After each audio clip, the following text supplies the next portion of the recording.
Hello dear students, welcome to YouTube channel Learn with Gisela. In this video of polynomials, we shall be taking new topic, that is factorization. Factorization of polynomials. Now what is factorization of polynomials? It means that we write the given polynomial as the product of its factors.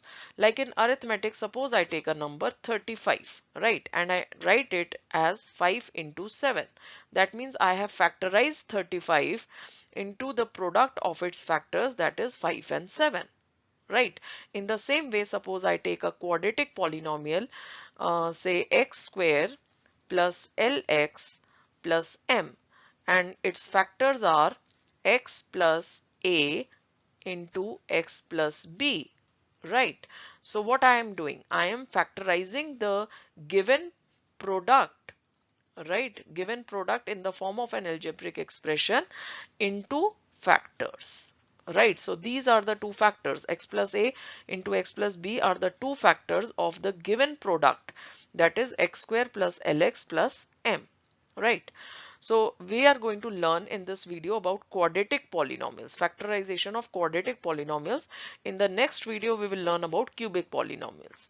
Now factorization of quadratic polynomials can be done by two methods, factor method and splitting the middle term method. So these two methods are there. So we will take each method one by one. I am taking this example and I will be explaining both the methods by taking this example. Y square minus 5y plus 6. This is the algebraic expression which we have to factorize.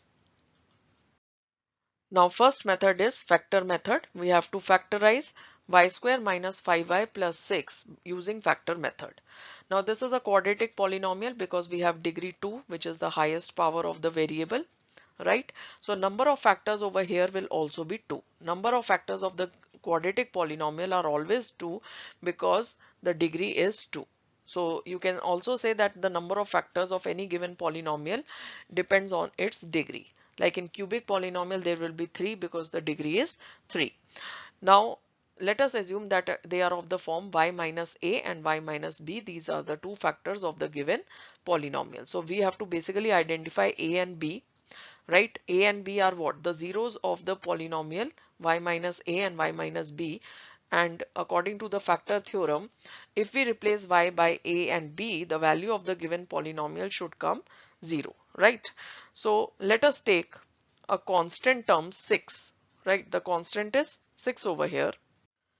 Now factors of 6 can be 1 into 6, right, 6 into 1, 2 into 3, right, and 3 into 2, or various other combinations of minus and plus, right. So plus minus 1, plus minus 2, plus minus 3, plus minus 6, all these are the possible factors which we can take of 6.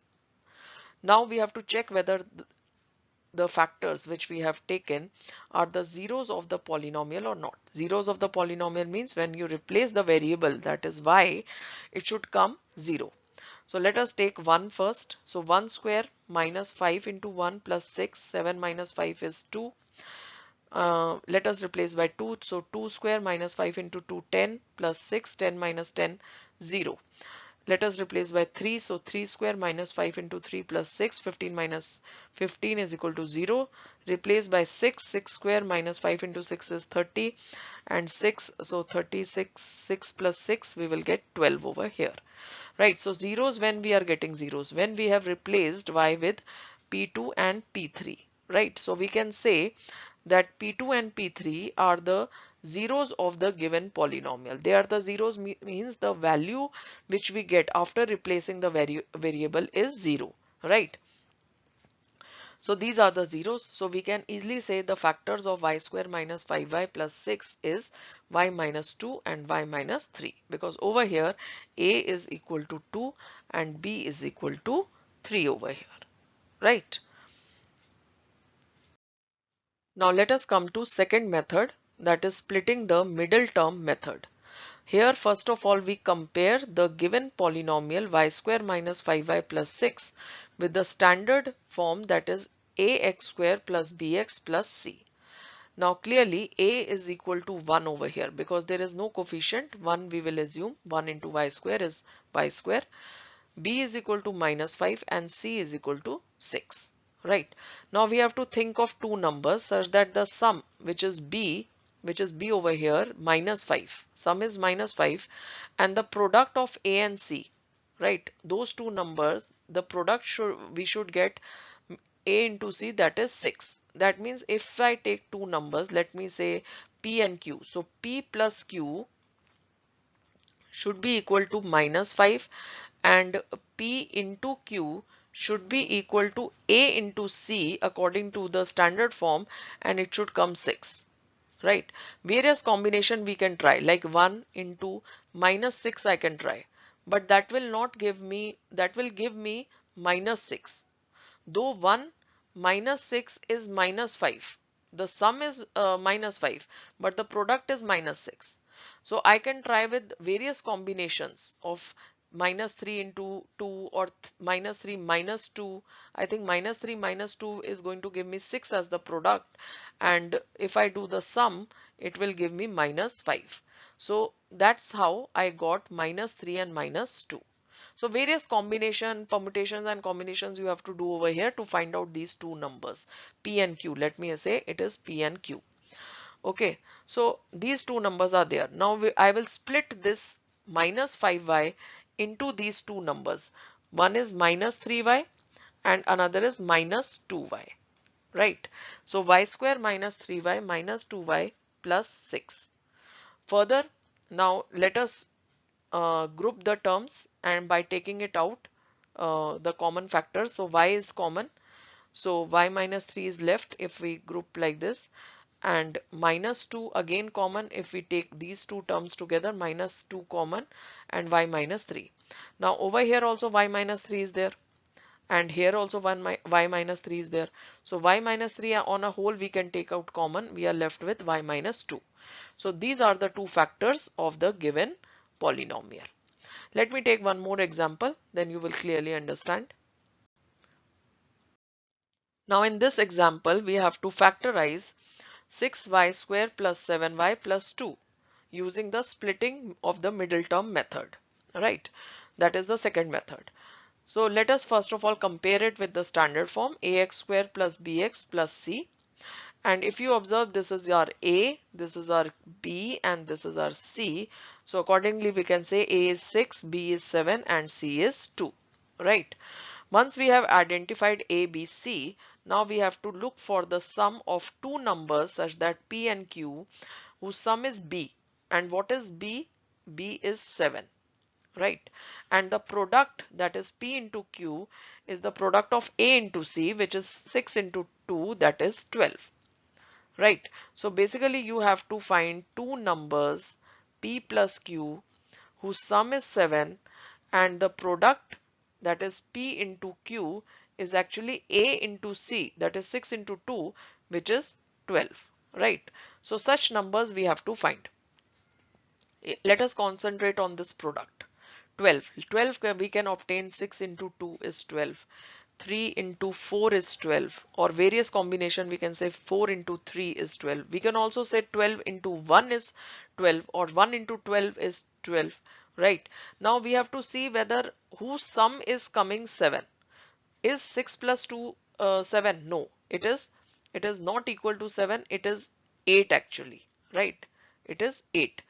This is equal to 7, this is equal to 7, this is equal to 13. Right? Various combination of minus also we can have. Right? But clearly we are getting 3 plus 4 7, and 3 into 4 7. So I think we can go with 3 and 4 as the factors. Right? So these two numbers P and Q are there. We have split it 7 into 3 and 4. So we will get 3y and 4y accordingly. Basically 7y now we are splitting as 3y and 4y. Right? So splitting the middle term. This is known as splitting the middle term. So now take common factor. Now solve these two first and then these two. Right? Take the common factor. 3y is common. Inside the bracket we are left with 2 into y plus 1. Right? Because see, 3 into 2 is 6, y into y is y square. So if you are taking 3y common outside, you are left with 2 over here and y and plus 1, because 3y a whole you have taken it outside, so 1 is left. Now over here 4y and 2, so 2 is common. Inside we are left with 2y plus 1. Now 2y plus 1 is over here also and 2y plus 1 is over here also. So let us take 2y plus 1 common, and inside we are left with 3y plus 2. I hope you already know about this, how to take the commons, or you can just understand it like this, that suppose we have 5 into 6 suppose, and plus we have suppose 4 into 6. Now 6 is common over here, so we take out 6 common and we are left with 5 plus 4, which we can further simplify because it's an arithmetic. We don't have to look for like terms, so we can easily calculate this. So 54 is the answer, right? But over here 3y plus 2 we can not further solve it because these are not like terms. So this is how we can take common and further simplify if it is possible, right? So these are the two methods we have learnt over here. First is the factor method and second is the splitting of the middle term method. So this is it, children. Hope you have understood both these methods. In the next video, I will be taking questions based on these two methods, factor method and splitting of the middle term method. That is question number 4 of NCERT 2.4. Okay, thank you, children. Have a great day ahead.